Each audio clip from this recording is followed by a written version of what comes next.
Ik ben hier voor de Witte Juffer, de molen van IJsendijke. En zoals u kunt zien is de molen deze keer mooi versierd.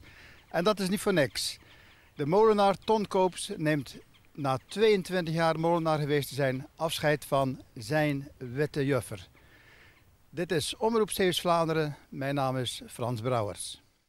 Nou, en de feestelijkheid is verder.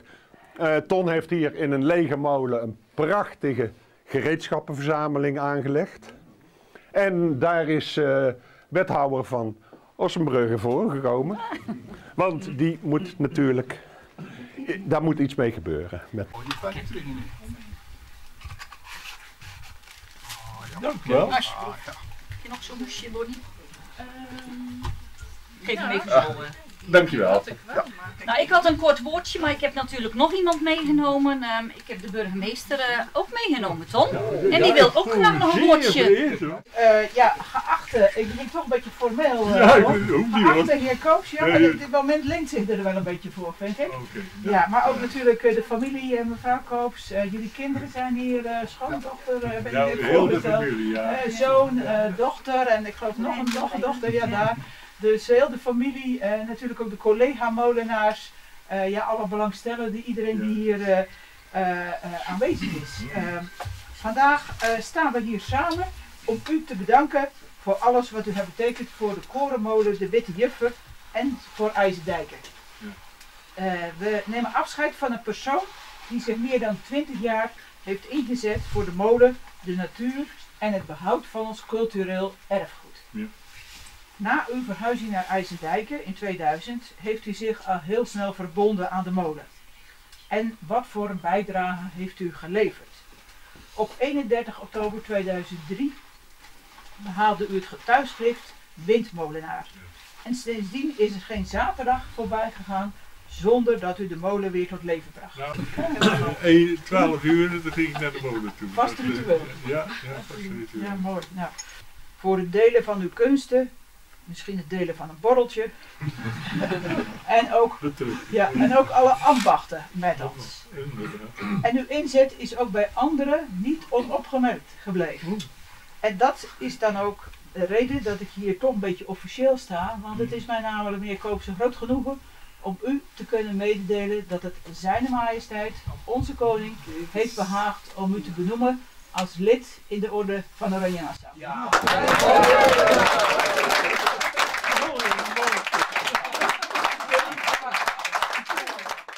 Nou, het is, vind ik het wel leuk hoor. Ja, dat is eigenlijk geen woord voor. Nee, dat is echt een hele mooie verrassing. Ja, zeker. Ja, ik ga het versiersel zoals het heet bij u opspelden. Jongen, ik had toch wel wat mee wil maken. Nou, dat is toch mooi om even te maken. Ja. Nou, voor u en voor iedereen die hier aanwezig is dat heel mooi. Ja.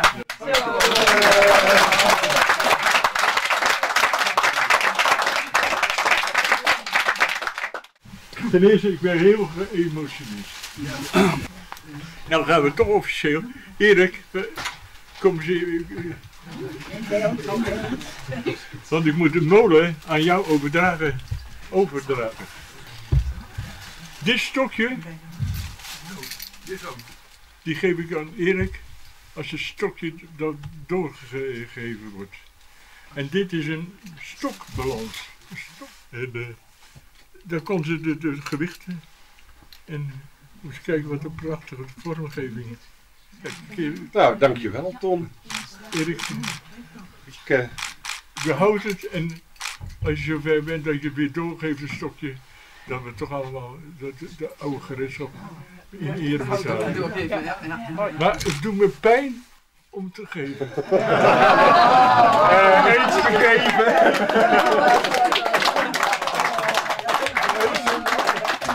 Mooi. Het is echt een uniek apparaat. En ook die vormgeving van oud gereedschap. Ik heb niet bij me maar een tongetje. Dat is zo mooi. Daar word ik alweer helemaal lyrisch van. En al zeg maar, zie je erin. Bij deze. En ik heb natuurlijk een hele mooie bos bloemen. Maar voor mij. ik denk dat u echtgenoot dan Ja. zijn, die misschien dat wel Ja? leuk verdient. Nee, doe jij maar. Want ik zeg altijd, waar iemand een koninklijke onderscheiding krijgt, daar Ja, het is heel zaterdag. steun heeft. Ja. dat Nou, is- ik ben wel eens jaloers geweest op die molen hoor. ja. Wauw. Ging niet zeer. Nou, als laatste.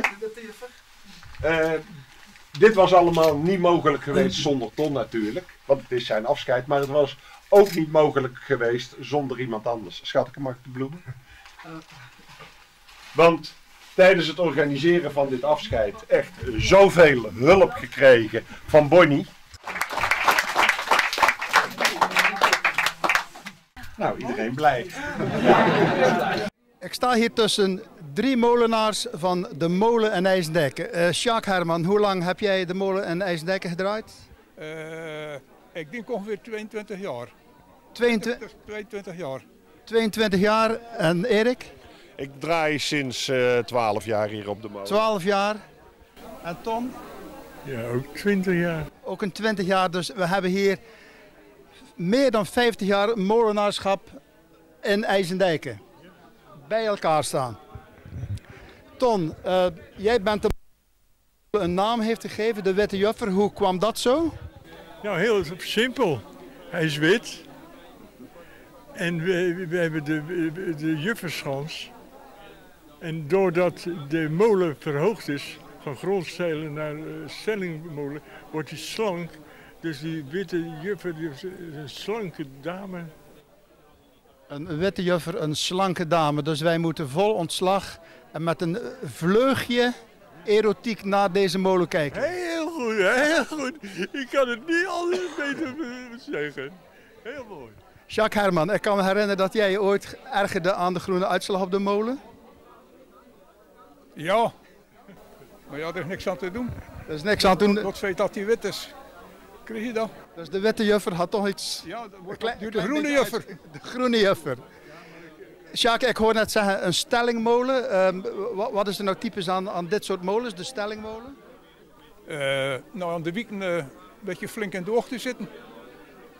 Speciaal om de wind te vangen. En om in de wiek te kunnen moet je een stelling maken. Als kan je er niet bij. Je kunt hem ook, oorspronkelijk was het een rondzeiler. Dat wil zeggen, hing de wiek niet langs de grond.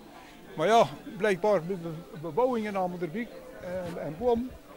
Ja, hier kon hij niet goed meer malen en dan is hij verwacht. Een meter of 5, 6 meter ongeveer. 5 meter. 5 meter verwacht ongeveer. Ja. Erik, en jij bent, ja, je draait hier alweer een tijd mee, maar jij bent nu officieel de nieuwe molenaar. Trots om de mooie collectie van Ton te mogen gaan beheren. En te koesteren voor de toekomst. Ja, ik ken de molen hier al heel lang en ik ken alle 3 de molenaars al heel lang. En het is me altijd opgevallen dat de molen altijd, als die draaide, stond de deur open. Want iedereen was welkom in deze molen. En jij deed ooit de uitspraak, Ton, de molen is niet van de gemeente, is niet van mij, maar van IJsendijke. IJsendijke, ja, inderdaad. En ook voor de toeristen. Dus ik bedoel, nee, het gaat over natuurlijk de gereedschap. Kijk, als je zegt van een zaaikleed. Hoe komt nou een zaaikleed? Wat is een zaaikleed? Dan kunnen wij het vertellen welke dat je vlas nodig hebt, dat je moet braken, je moet spinnen, noem maar op. Maar al die apparaten zijn aanwezig, dus je kan zeggen, kijk, dit is vlas collectie, je kan ermee werken. Want de molen heeft ook een prachtige collectie gereedschap. Maar zoals je net zei, wat Sjaak, wat Ton, wat Erik zal beamen, de molen huisvest niet alleen gereedschap, de molen is een stukje gereedschap. Heren, bedankt voor dit gesprek.